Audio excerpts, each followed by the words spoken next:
نحمده ونصلي على رسوله الكريم أما بعد فأعوذ بالله من الشيطان الرجيم بسم الله الرحمن الرحيم لقد نصركم الله في مواطن كثيرة ويوم حنين إذ أعجبتكم كثرتكم فلم تغن عنكم شيئا وضاقت عليكم الأرض بما رحبت ثم وليتم مدبرين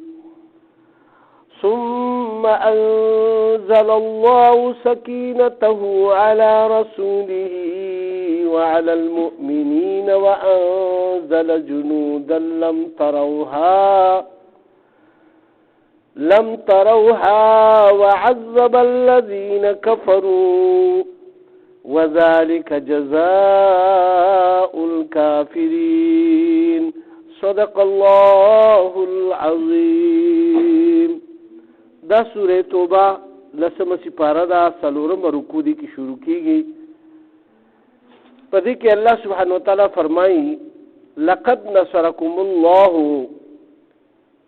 او په تحقیق سره مدد کړو الله سبحانه وتعالی فی مواطن کثیرة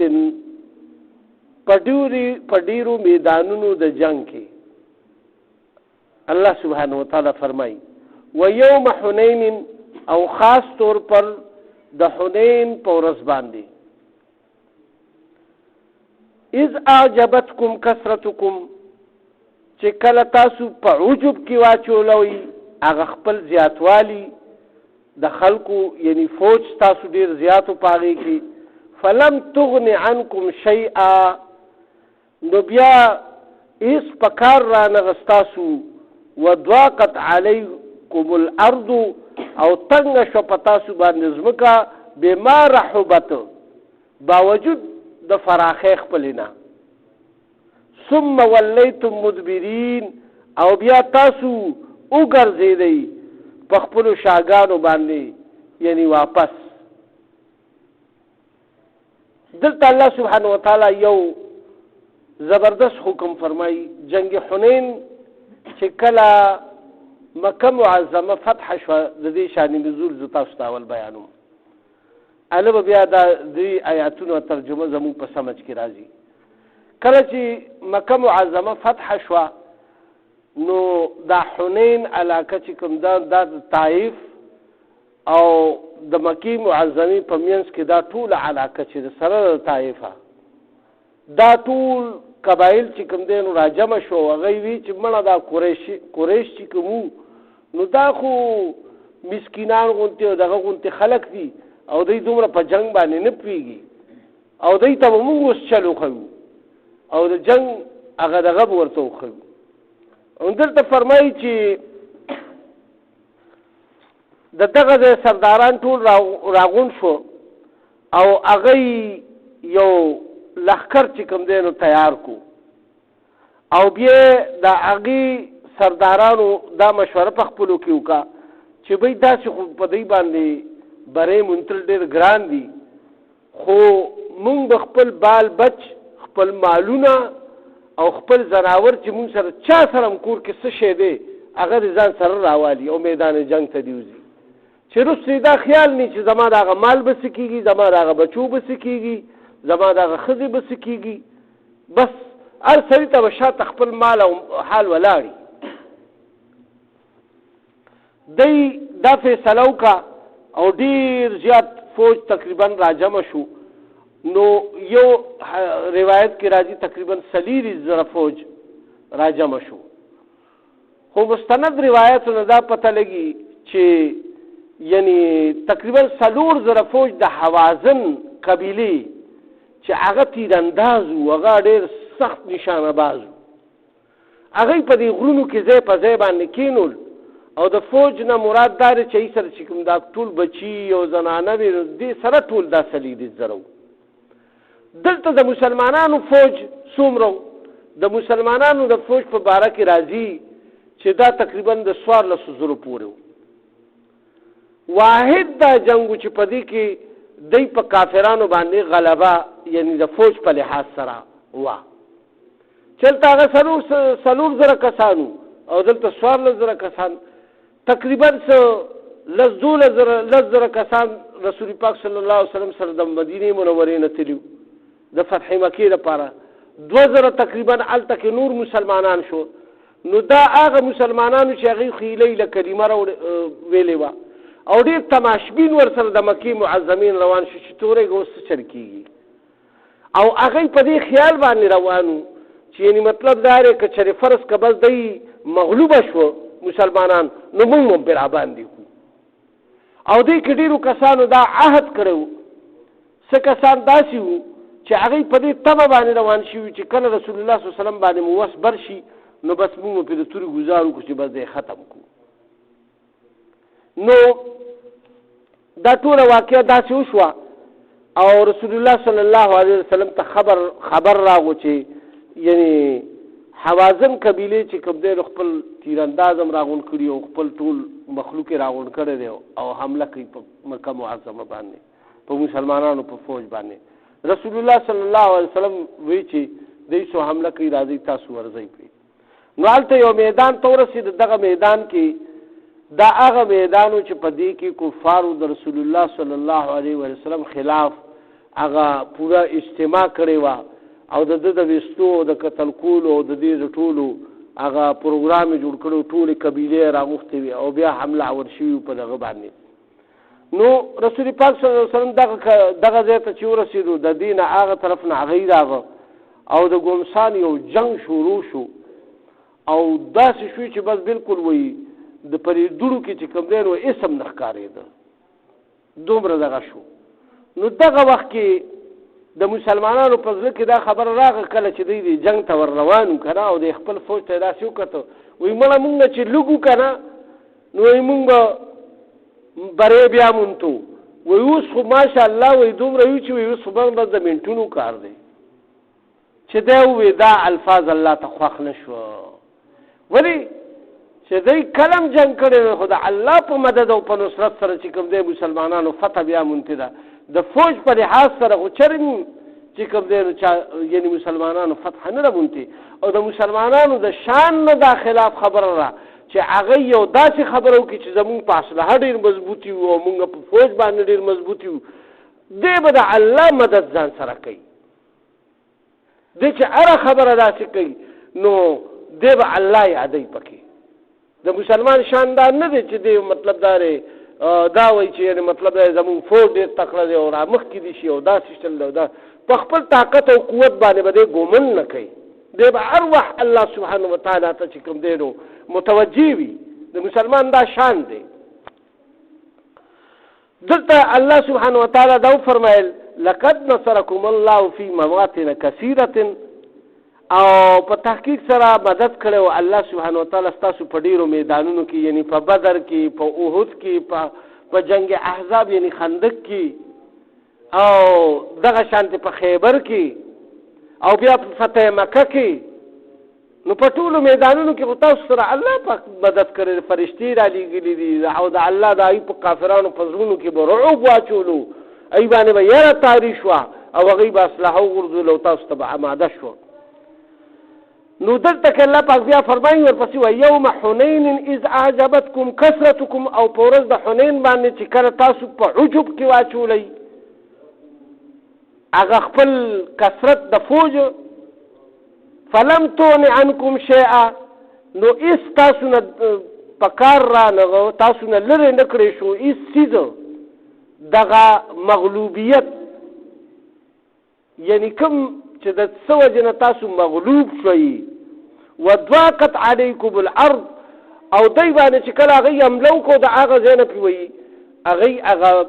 غشي راورول شروع که که نه دومره غشي راورول که نه چې بس بالکل مسلمانان ټول ورخطا شو. په یو روایت کې راځي چې 80 کسان رسول علیه السلام سره پاتې شو په یو روایت کې راځي چې 100 کسان پاتې شو په بعضې کې خو د دین هم کم راځي بس دا لغونتې کسان پاتې شو نو ټول لاړه بس تسره شوه یو خوا بل خوا وتښتېده دومره سخت هغوی غشي وورول که نه چې بس دا دغه شو نو دې کې یو سړی چې هغه دا اراده کړې وه هغه داسې کېدو نو چې د دې طرف راغو نو عمر صاحب د رسول الله صلی الله علیه وسلم طرف ته ولاړو نو هغه طرف بدل کړو دې خوا راغو نو ابوبکر صدیق ولاړو چې دې خوا راغو یو بل صحابي ولاړو دې خوا بل راغو نو رسول الله صلی الله علیه وسلم داسې صحیح کو چې دې بل طرف ته راوړېدو ورته دې خوا راشه فلانکي شیبه نومې و غالبا هغه چې کوم دی نو جی جناب وایي ته په دې اراده باندې نه روان شوې چې ته ما ته تکلیف ورسوې او ما قتل کولو لپاره بس एकदम حق دق شو او هغه دغه شو او بس بیا زر دغه شو نه جي زه دې لپاره نوم راغلی او زه داسې چې هغه سلباني معنی وکړي خو بس بیا هغه په زړه کې پېښ شو بیا ایمان اقرار یې مو کو وی چې ته د الله پاک صحیح رسول او چې کوم دی تا یعنی ته دا پته ولګېده لہذا د هغې حملې نه الله پاک چې کوم دی نو رسول علیه السلام په خپل قدرت کامله سره بچ کو نو دلته کې الله پاک دا اوس فرمایي چې وضاقت علیکم الارض چې کله هغه غشي دی په تاسو باندې راوړو نو تاسو باندې تنګه شوه دا ځمکه بما رحبت باوجود د فراخۍ نه چې څومره لویه ځمکه او تاسو باندې هغه تنګه شو بس په تښتېدو شروع شوئ او بیا الله پاک فرمایي ثم ولیتم مدبرین او بیا تاسو په شاګانو وتښتېدئ بیا مو شاګانې کې دشمن ته دلته الله سبحانه وتعالی فرمایي چې ثم انزل الله سکینته بیا الله پاک نازله که سکینه خپله هغه سکون تسکین خپل علی رسوله په خپل رسول باندې رسول الله صلی الله علیه وسلم باندې وعلى المؤمنین او هغه کامل مؤمنانو باندې چې کوم په جنگ کې رسول الله صلی الله علیه وسلم ته ولاړو او د خپل ځانونو پروا نه کوله او د غشو نه او د هیڅ څیز نه تښتېدو وانزل جنودا لم تروها او راویلېږلو یو فوج چې هغه نه لیدو تاسو هغه وعذب الذين كفروا او ورکو عذاب هغه کافرانو لرا رسول الله صلی الله علیه وسلم چې داسې وکتلو څوک هم نشته عباس رضی الله تعالی عنه ورسره او د اواز ډیر زیات تیز و یعنی اواز لرې پورې به رسېدو هغه ته وایي چې چغه وه او دا رسول الله صلی وسلم دا رجز کولو دا وینا کوله چې زه د الله رسول یم او زه د عبدالمطلب چې کوم دی نو اولاد یم او د هغه نوسی یم او مطلب دا د الله په حق رسول یم او الله حق دی هغه سره هېڅوک شریک نشته او ته دا دغه وکړه چې ای مسلمانانو چېرته تللی او ای هغه بیعت رضوان والا چېرته تللی راشئ ای مدینې منورې والا چې چا ما سره بیعت کړی دی هغوی راشي چې څنګه دا اوازونه هغوی واورېده صحابه او هغوی بس एकदम ډېر پیمانه شو او ډېر زیات په زړه کې کچه شو او एकदम چې کوم دی نو واپس راغه او رسول الله صلی الله علیه وسلم نه ګیر چاپېر راغون شو چې څنګه راغون شو رسول الله صلی الله علیه وسلم ورته فرمایي چې ورځئ پې چې څنګه په ورغه او بس دی پې هغه ګیر چاپېر د هغه غر نه ټول راتاو شو او چې کله راتاو شو نو بس څوک په غر باندې ورخیږي او بس څوک د شانه سړی په توره وایي او څوک دغه کوي په لږ ساعت کې چې کوم دی نو بس ټول هغه کسان څه خو پکې ډېر قتل شو او یو نه زیات پکې قتل شو او د دې کوم سردار چې کوم پروګرام جوړ کړو هغه خو لړ وتښتېدو هغه طایف ته وتښتېدو او په قلعه کې پناه واخېسته او ښځه او بچي ورسې پرېښوه په ځای باندې دغه شانتې هغه نور سره د ښځو او د بچو د مالونو چې کوم دی نو ګرفتار شو په دې کې داسې کار وشو چې هغوی چې کله ټول ګرفتار شو نو دا قیدیان شو رسول الله صلی الله علیه وسلم د جنگ د دغه مطابق په یو پړاو باندې دا ټول تقسیم کړ په دې کې د رسول الله صلی الله علیه وسلم رضاعي تر په دغه وخت کې راغو او هغه چې کوم دی نو سره خپل سرداران مو د قبیلو او هغه وی چې اول خدا خبره چې مونږ ایمان وروړو او بیا دا درخواست وکړو چې یاره مونږ ته دا خپل بچي او خپل مال چې کوم دی نو واپس کړي نو په دې کې تقریبا 4 منه چاندي په لاس باندې راغلې وه 4 منه او تقریبا 100 سلور زره کسان چې کوم دي نو هغه غلامان په لاس باندې راغلي او دغه شانته تر 12 زره پورې چې کوم دي نو ښځې او بچي او ماشومان او دا ټول پرې په دغه کې راغلي قبضه کې راغلي. دین علاوه سلویغ زره چې کوم دی اوخان سلویغ زره چیله او تقریبا چې سلور زره قسمه اوخان او دغه شانتي ګډي بيزي او دا ټول مال حال چې کوم دی ډیر زیات ځکه چې خټولر سره قانون راوستیو کړه دا ټول مال غنیمت کې راغو. دا چې کله هغه تقسیم کو بس تقسیم هم شو. بیا رسول الله صلی الله علیه وسلم نه چې کله هغه خپل رضائی چې کوم دی کې یعنی دا هغه مور هغه لپاره ورکړیو دا هغه قبيله والا هغه تری راغو او هغه سردارانو مو ورته چې جيبونګ ایمانم وروړو او مونږ ته ستار خپل واپس کړي او ته چې دا خو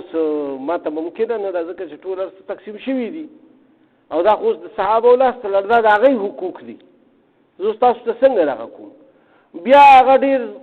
دا خبره ورته ګرانه پریوته خو بیا دا چې سوچ کو چې را برتبه دې سره خېګړه کول پکار دي نو بیا ورته ځو خبره وکي ویا به تاسو تخپل خزي او ماشومان واپس کو او یا به تاسو تخپل مالونه واپس کو. اوس دې کې دوه سيزو کې چې تاسو کوم شي خوښ دی نو هغه تاسو ماته وایي نو بس دا خزه او ماشومان خو ټول خلکو ته خواږي نو بس وی چې بس دا خزه او ماشومان مونږ ته خپل بچی راته واپس کړي او بس مال به پاتې شي. نو مال خو بس تقسیم شوی رسول الله صلی الله علیه وسلم بیا دا ټول صحابه راغون کو وغي ته وی چې را دغه شانتدار راغلي دي او د مسلمانان شوي دي او دای ماتوس د رشتہ دارې واسطه را واچول ځکه چې د خونی رشتہ او د پي والا رشتہ دا دواړه یو رشتي دي. څنګه چې محرم هغه وي یعنی د پي رشتي والا مور محرم وي دا خویان دونه محرم وي دغه شانته ټول تبر رشتہ داران شي چې څنګه د ویني والي نو دای ماته دا هغه پیش کړی نو مال دا خبره منظوره کستا سو پدې کې سر آیا دا نو ټول دا وی چې بالکل تاسو څنګه فیصله وکړه بس هغه شانتي مونږ ته منظور را. خو بیا رسول الله صلی الله علیه وسلم دا د انصاف خبرونه ګرځولا. تاسو به کتلی تبلیغ والا مشران سوي چې د خلکو په مخ کې یو بل روټه ته پوسونه مکوي چې لکه تبس چالو کې تب کوم وخت روټه کې تب سونو ایا به تب سومر چندا ورکی په چا باندې دا رعب نه دی چول پکار چې د خپل وجاهت د خپل لغه په مخ کې یعنی ابره کچوالي نه خلکو په مخ کې وای چې زبو کوم مسجدونه بل براغینه وای د زد زدای نه بو وای نو دا صدقه او دا خیراتونه خدای نه قبلې چې د زړه نه یو شي ني ولی چې هغه خبره چا دغه نه ویلي کنه. نو بیا رسول الله صلی الله علیه وسلم په دې باندې اطمینان وشوي دا خو زه आवाज کوم وای ټول आवाज کی ما ته سپتره چې ټول رضا ده او کنه درته بیا ار سردار ته وی چې تاسو فردن د خپل قبيله والا د خپل کسانو ته پوښتنه کوي چې آیا تاسو دا رضا ده کنه دا چې زه په بیا عمل وکم. بیا هغه ټول سرداران خپل کسان راغون ک خپل قبيله والا اینه ته پوښتنه وکړي بیا رسول الله سلام ته وی چې آو بس ټول راضي دي. بس رسول الله صلی الله علیه وسلم بیا د هغه بچی او هغه چې کوم دین خوشي کو هغه پرې خو ورته هغه لاړ واپس او دغه شانتي مال خو تقسیم شو بس مال خو ورته واپس نشو. نو ځکه الله سبحانه وتعالى دا فرمایي چې دا بیام چې تاسو تکلا دا فتح ملاو شو نو دا تاسو په خپل جوان مرده باندې نه ملاو شوی. دا الله پاک فرمایي ثم انزل الله سکینته بیا نازل کو الله سبحانه وتعالى سکینه على رسوله فخبل رسول باني وعلى المؤمنين او پاغ مؤمنانو باندې وانزل جنودا لم تروها او نازل کو یو داسې لخر لره چې نلیدو تاسو هغه لره وعذب الذين كفروا او ورمکو عذاب کافرانو لره وذلك جزاء الكافرين او دغه سزا ده د کافرانو. ثم يتوب الله من بعد ذلك من يشاء بیا توبه نصیب کوي الله سبحانه وتعالى پس دینه چاته چوغاړي. یعنی ډیرو خلکو چې دا کوم ایمان وروړو نو دام د الله چې چاته خوخه وا او چې چا څوک خوخ نو بس هغه خلاړ مردار شو بس ختم شو په جنگ کې مړ شو او څوک تختید مثال هغه یو ایمان نو والله غفور رحیم او الله پاک بخون کې او مهربان دی. اوس الله پاک فرمایي یا ایها الذین آمنوا انما المشركون نجس، اے مؤمنانو دا مشرکان چې کوم دي دا پلیت دي، فلا يقربوا المسجد بعد عامهم هذا، نو دوی دې نه نږدې کېږي د مسجد حرام ته د دې کال نه پس. دلته الله پاک چې کله یعنی دغه حج کېدو د دې نه مخکې یعنی نهمه هجره کې د رسول الله صلی الله علیه وسلم خو بیا اخري حج کړی دی که نه، د هغې نه مخکې رسول پاک صلی الله علیه وسلم ابوبکر صدیق رضی الله تعالی عنه د حج مشر کو او هغه راولېږلو چې ته د دې قافلې مشر یې او ته لاړ چې تاسو حج وکړئ. او بیا ورپسې علي صاحب راولېږلو او ورته یې چې دا اعلان وکړه چې د راروان کال نه به یعنی دې کال کې خو چې بس څه کېږي یا به کېږي، بس هغه خو روانه خلق راغلي دي، اوس کفار هم راغلي دي، هر څوک راغلي خپل خپل رسم مطابق به حج کوي. خو بل کال نه به چې کوم دی نو د کافرانو په بیت الله شریف کې او په یعنی حرم کې کعبه شریفه کې به یعنی یو کافر هم نه داخلېږي او نه به بت پرستي کېږي، نه به بربند طواف کېږي، دا ټول رسمونه ختم. دلته کې الله پاک فرمایي چې یا ایها الذین آمنوا ای ایمان والو انما المشرکون نجس، دا مشرکان چې دا نجس دي پلیت دي دوی به نه داخلېږي. فلا یقربوا المسجد الحرام بعد عامهم هذا، ای به نه داخلېږي د مسجد حرام ته پس د دې کال نه، د دې کال نه پس به بیا نه داخلېږي دا حج نه پس، یعنی دا حج دیو کې بس. وان خفتم عیلة، او که چېرې تاسو یېرېږئ د فقر نه، فسوف یغنیکم الله، نو ډېر زر به تاسو غني کړي الله سبحانه وتعالی من فضله په خپل فضل سره انشاء، که چېرې الله پاک وغواړي. دلته دا سوال پیدا کېږي که چېرې یعنې دا ټول کفار الله پاک مني کړي